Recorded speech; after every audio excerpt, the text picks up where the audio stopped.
मुळात उद्धव ठाकरे यांनी स्पष्टपणे कधीही म्हटलं नाही की त्यांना महाराष्ट्र नवनिर्माण सेनेची युती करायची किंवा आदित्य ठाकरेंनी म्हटलं नाही। जे बोलतायत ते आजूबाजूचे चमचे बोलतायत। चमच्याने ताटात राहावं, ताटाबाहेर येऊन घास भरवण्याचा प्रयत्न करू नये। ज्या दिवशी असा काही प्रसंग घडेल त्या दिवशी त्याच्यावर योग्य तो निर्णय सन्माननीय राजसाहेब ठाकरे घेतील। 3 वर्ष सरकार उत्तम प्रकारे चालवलं। राजकारणामध्ये माणसानं कायम संयमी आणि आशावादी असायला पाहिजे। काही लोकांना अजून त्याचं प्रशिक्षण घेण्याची गरज आहे। नुसता उठवळपणा करून राजकारणात कुठेही चालत नाही।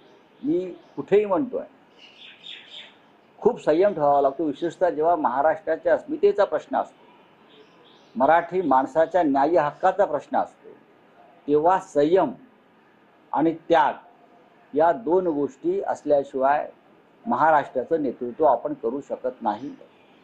काय होणार आहे आणि काय होणार नाही हे माझ्या इतकं कोणालाच माहीत नाही। त्यांच्या म्हणण्याला इथे अर्थ नाही। म्हणण्याला अर्थ उद्धव ठाकरे आणि राज ठाकरे यांच्याच आहे। कोण काही म्हणेल येड्या गबाळा आणि त्याला अर्थ नाही। आमच्याकडलं कोणी काय म्हणणार नाही, त्यांच्याकडलं कोणी म्हणणार नाही।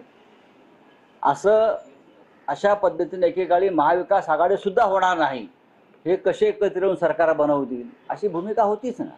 पण तरीही महाराष्ट्रामध्ये काँग्रेस, राष्ट्रवादी काँग्रेस, शिवसेना असं एक सरकार बनलं, मुख्यमंत्री झाला।